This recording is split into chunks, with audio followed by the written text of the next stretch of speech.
boys, today we will discuss about 12th class chemistry chapters. यानी कि हमें 12th class की प्रिपरेशन किस तरह से करनी है, किस तरह से हमें उन चैप्टर्स की प्रिपरेशन करेंगे, कौन कौन से चैप्टर हमें कितने कितने मार्क्स लाने के लिए पढ़ने हैं और आगे उसके बारे में हम क्या क्या करेंगे देखते हैं। 12th क्लास केमिस्ट्री में हम क्या क्या पढ़ने वाले हैं। आप लोगों का सपोर्ट रहता है, व्यू अच्छे आते हैं तो ये कोर्स आगे चलेगा, वरना ये 2-3 दिनों में ही, ठीक है। तो अब हम देखते हैं कि 12th क्लास केमिस्ट्री के बारे में कि हम उसे किस तरह से पढ़ने वाले हैं।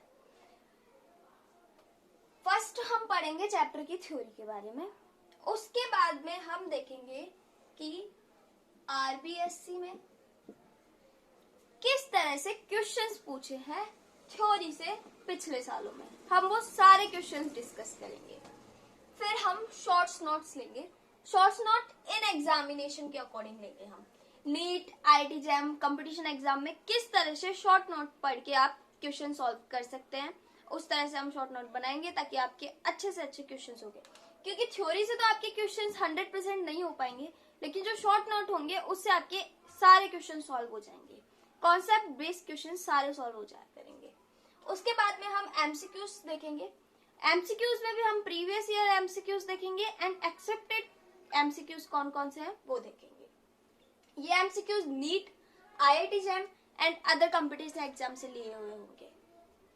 अब हम देखते हैं कि हमारे केमिस्ट्री में क्या है, हमें केमिस्ट्री को किस तरह से पढ़ना है। हमारे 12th क्लास की केमिस्ट्री में 17 चैप्टर हैं। अब कुछ बच्चे ऐसे होते हैं जिन्हें सिर्फ पासिंग मार्क्स चाहिए होते हैं, कुछ बच्चे ऐसे होते हैं जिन्हें से 70 to 80 मार्क्स चाहिए होते हैं, और कुछ बच्चे ऐसे होते हैं जिन्हें की 100% मार्क्स चाहिए होते हैं, फिर उनके 90, 95, 100 मार्क्स आ जाते हैं।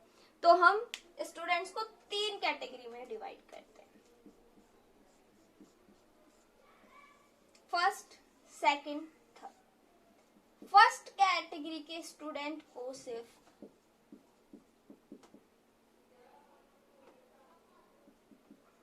पासिंग मार्क्स चाहिए, इन्हें 70 to 75 मार्क्स चाहिए और इन्हें 80 अबव मार्क्स चाहिए।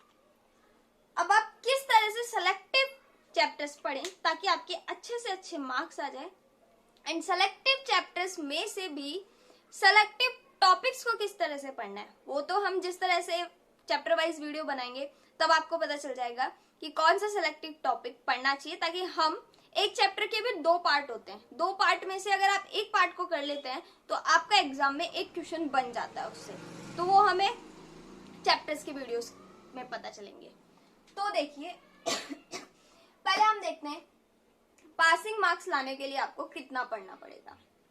पासिंग मार्क्स लाने के लिए आपको ग्रीन पेन से कर रही हूं मैं मार्क, वो चैप्टर्स पढ़ने पड़ेंगे आपको, और वो पासिंग मार्क्स लाने वाले चैप्टर बहुत इजी है।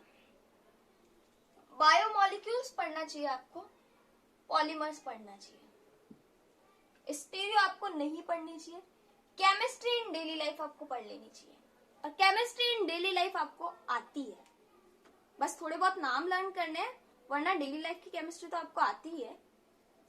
उसके अलावा आपको सॉलिड स्टेट, सॉल्यूशन, इन दोनों में से कोई एक चैप्टर कर लेना चाहिए, बहुत अच्छे से करना चाहिए।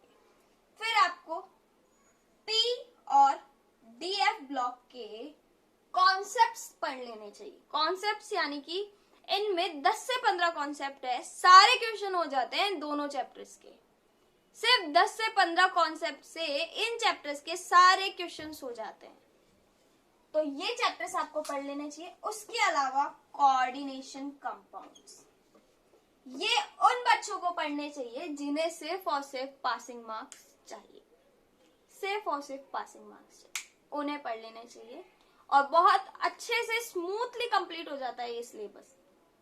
और उसके बाद में जिन बच्चों को 70 to 75 मार्क्स चाहिए, उन बच्चों को ये चैप्टर्स पढ़ने चाहिए। इनमें से ये जो मैंने और में बोला था मस्ट है कि इन बच्चों को ये चैप्टर्स पढ़ने चाहिए, मस्ट है।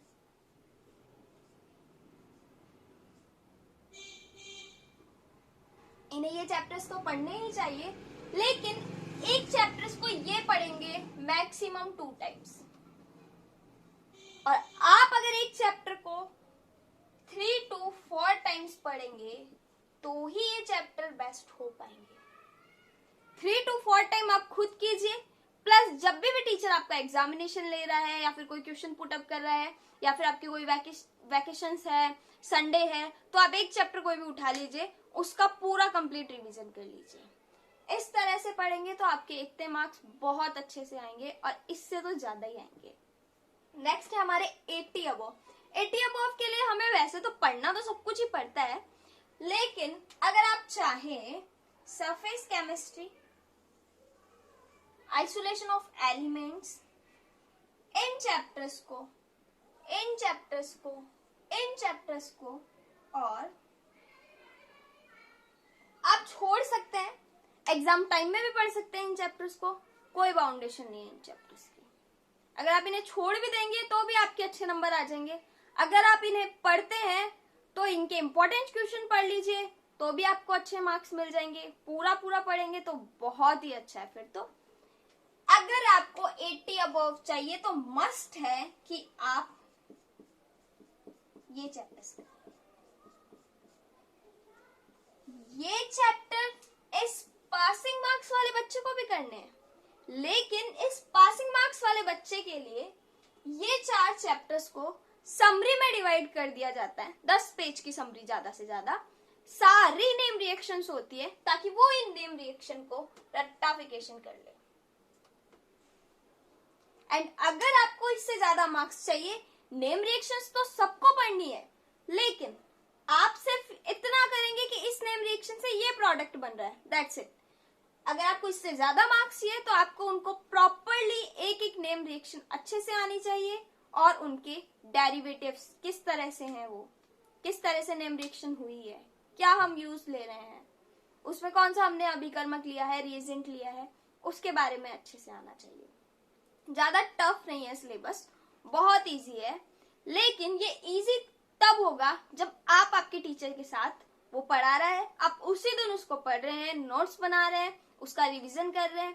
Daily revision plus weekly revision plus chapter खत्म होने के बाद रिवीजन, फिर आपको 10 दिन के बाद 15 दिन के बाद रिवीजन करते रहिए ताकि आपका चैप्टर 100% हो जाए। जो 70 to 75% बच्चे मार्क्स लेकर आते हैं, उन्हें इन चैप्टर्स का एक एक टॉपिक बाय फिंगर लर्न होता है कि इसके बाद ये टॉपिक है, इसके बाद ये टॉपिक है, इसके बाद ये टॉपिक है, इस टॉपिक में ये होता है। आप भी उस तरह से लर्न करेंगे तो बहुत अच्छे मार्क्स आएंगे। एंड सारे चैप्टर्स बहुत इजी हैं, बहुत इजी तरीके से आपको पढ़ाए जाएंगे, बहुत इजी, कुछ भी हार्ड नहीं है, बहुत इजी है। जिन बच्चों को डर लगता है ना केमिस्ट्री से, बिल्कुल निकल जाएगा। तो एक बार आप इन चैप्टर्स को देखिए किस तरह से है, इनका सिलेबस देखिए, इनमें क्या क्या टॉपिक्स हैं इंटरनली, इनमें बायो के टॉपिक्स हैं, इन 2 चैप्टर्स में इसमें बायो के टॉपिक्स हैं, बाकी और कहीं बायो के टॉपिक्स नहीं है, बाकी का इजी है सब कुछ। मैथ वालों को थोड़ा हार्ड लगता है, लेकिन फिर भी अगर उन्हें एक बार समझा दिया जाए ना तो फिर उनका निकल जाता है, उन्हें कोई प्रॉब्लम नहीं आती है। तो आप फर्स्ट ऑफ ऑल हमारा जो सिलेबस है उसमें कौन कौन से टॉपिक हैं वो देख लीजिए। किसी के पास प्रीवियस ईयर क्वेश्चंस हैं तो प्रीवियस ईयर क्वेश्चन उठाइए और हमारा सिलेबस उठाइए और देखिए कहाँ से कितने क्वेश्चन आते हैं। 40% क्वेश्चंस तो प्रीवियस ईयर से ही आ जाते हैं अगर आप उनको भी अच्छे से कर ले तो। लेकिन प्रीवियस ईयर के क्वेश्चंस भी आपको अच्छे से तब होंगे जब आपने थ्योरी पढ़ी होगी, वरना उसमें भी माइंड ऑफ नहीं चलेगा। तो हम सेलेक्टिव पढ़ेंगे, बहुत अच्छे से पढ़ेंगे, बहुत अच्छे से करेंगे नेक्स्ट वीडियो में। Thank you.